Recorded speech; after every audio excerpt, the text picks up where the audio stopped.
రచ్చ కానీ తొందరగా ఇవ్వాలి, అసలే భూషణ్ గారు కోపంగా ఉన్నారు.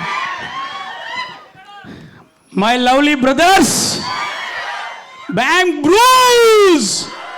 ఒక్కసారి గట్టిగా మనం అంటే యూత్ అని అంటే చిన్నప్పటి నుంచి అక్కడ ప్రభు అన్న ఏజ్ నుంచి మన ఏజ్ వరకు అందరం కూడా యూజ్ చేసిన ఏకైక పదం ఓం భీమ్ బుష్. ఒకసారి అంటే థియేటర్ మొత్తం అనాలి తమ్ముడు. థియేటర్ అంటే నాకు సౌండింగ్ నాకు చాలా ఇష్టం, ఎందుకంటే మైక్ మింగిన నేను చిన్నప్పటి నుంచి. రెడీ? ఒకసారి సహకరించాలి అందరూ కూడా. రెడీయా? రెడీయా? ఓం భీమ్ బుష్, ఓం భీమ్ బుష్, ఓం భీమ్ బుష్. నిజంగా కూడా హర్షన్న అంటే హుషారు. ఉండిపోరాదే గుండె నీదే లే బా పాట అంటే తమ్ముడు రాత్రిపూట నిద్ర రానప్పుడల్లా పెట్టుకుంటా ఇప్పటికీ. ఎందుకంటే నా లైఫ్లో లేదే లవ్రా, ఐ మిస్ అది. కానీ ఒక లవ్ స్టోరీ పెట్టమని సినిమా అయిపోయేదాకా అడిగిన. సినిమాలో నా టీజర్లు అయితే చూసిలు కదా, నా క్యారెక్టర్ పేరు అమావాస్య. నాకు దయ్యాలు కనపడ సారీ అబ్బా చెప్పేసిన అన్న లీక్ టెంప్టింగ్లో చెప్పేసిన.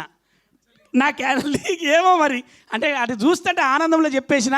తమ్ముడు క్యారెక్టరు మేము చేసిన వీళ్ళు ముగ్గురికి నన్ను జమ చేసి సూపర్ ఉంటుంది. లాజిక్ లేనిదే లైఫ్లో కామెడీకి. ఎందుకంటే మనం ఒకటి అనుకుంటాం, అది కాదు. కామెడీ కావాలంటే ఎప్పుడు ఎక్కడైనా రావచ్చు. అంటే మనం ఫ్రెండ్స్తో పోయినప్పుడు రావచ్చు, అసలు అనుకోని సిచ్యువేషన్ ఉంటుంది.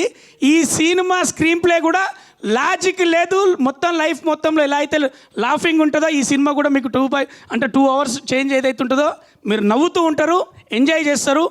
లవ్ యూ అన్న మంచి క్యారెక్టర్ పిలిచిచ్చారు డైరెక్టర్ గారు. ఇక మేడంతో చేసినందుకు చాలా సంతోషం అనిపించింది. నిజంగా గీత ఓం భీమ్ బుష్. నువ్వు ఎంత మంత్రం వేసినా నేను ఇక్కడే ఉంటా. నీది మాయమైంది మనస్సు నా దగ్గరికి వచ్చింది. నువ్వు స్పేస్ నుంచి వచ్చారు కదా, నువ్వు space. Love you love you love you all. A theatre 2వ తారీఖే 22nd డేట్ బ్లాక్ చేసుకో తమ్ముడు నవ్వడానికి. ఓం భీమ్ పుష్. నీది కూడా మాయమైంది. బుర్రా పనిచేయదు మధ్యలో.